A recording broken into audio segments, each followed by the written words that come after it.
or as I like to call him, Jose Pesci, right? Am I right? Jose Pesci, right? Hey, how am I funny? Funny how? What am I, a clown? What do I amuse you? What do I amuse you? If you're upset with that, sir, it was his idea. It was his joke right there. He's up for Zach McMahon. Alright? Wait, I don't want to You can drop him off in the marsh after the show, right? Drop him off in the marsh. Or La Ciudad. I don't know. It'd be good to find the Spanish word for marsh at this moment. The Meadowlands. Nice. Alright, guys, coming up next to the mic, Hambo!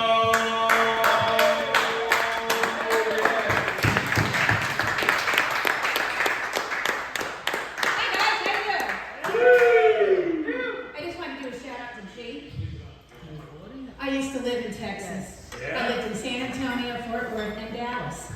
And you're going to do just fine out there. All you need is a hat, some kick-ass boots, and change your name to Bubba G.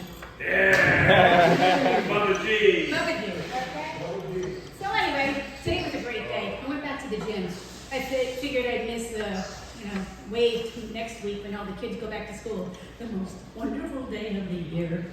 But anyway, I've been going to the gym for about a year, and I took a little sabbatical for the summer because I have my own pool, and I figured I'd be good. And then I realized I need somebody to really supervise me to make sure that I exercise. But anyway, I've learned a lot of different gyms, and each gym has its own culture. So who belongs to a gym out here? Okay, where do you go? Planet Fitness? So you're one of those meatheads that just eat legs all day, right? And they grunt and they leave the dumbbells all over the place. All right, where do you go? Crunch. Crunch? I haven't been there yet. But they have more money than Planet Fitness, right? I went to the YMCA when I had the kids were little and stuff like that. And we had the family plans and kept them occupied. And I practically lived there. But I would get harassed by the old men there. You ever hear of the Silver Sneakers program? Okay. Well, people on Medicaid and Medicare, to get them to exercise, they pay for their gym memberships. So these people with dementia and whatever hang out at the gym, and they harass the girls there. And I'm a big weightlifter, so usually people leave me alone thinking I'm gay. So I'm doing, chest presses and stuff, and this guy comes right over to me and he grabs me right in the boobs. Now, I realize he has dementia, and buddy, you can't do that. But part of me wanted to put the dumbbells right into his crotch. But anyway, so I switched from doing the treadmill and the Stairmaster, and I decided to do pool therapy. So there's people that hi there, how are you? There's people there. They have these Velcro kind of weights, and they literally walk in the pool. And then they have the people that think they're Michael Phelps, and they're doing butterfly strokes, and they cause so much commotion.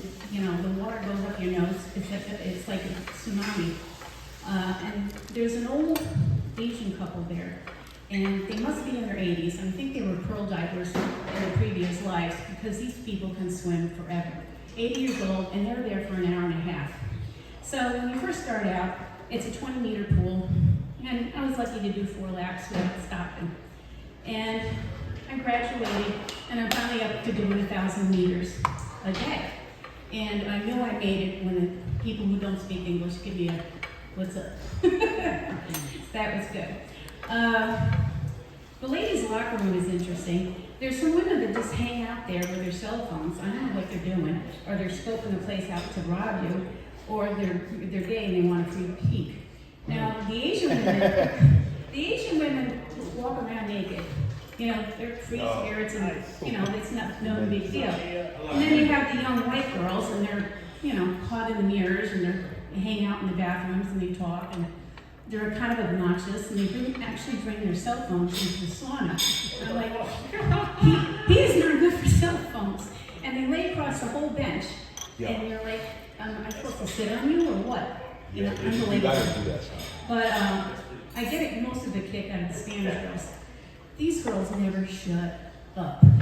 So when I start hearing, they don't realize that I can speak Spanish. They see a gringo and they don't think I know what they're talking about. So when they start saying coffee, puta, you know, and everything. I know it's going to be an interesting conversation. So the hard part is not to keep a smile on my face when I hear their stories and stuff. And there's some really interesting stories. So what else do I have to say? I haven't done comedy in 2 weeks. It's like I feel like I'm rusty already. So anyway, have a great night, everybody.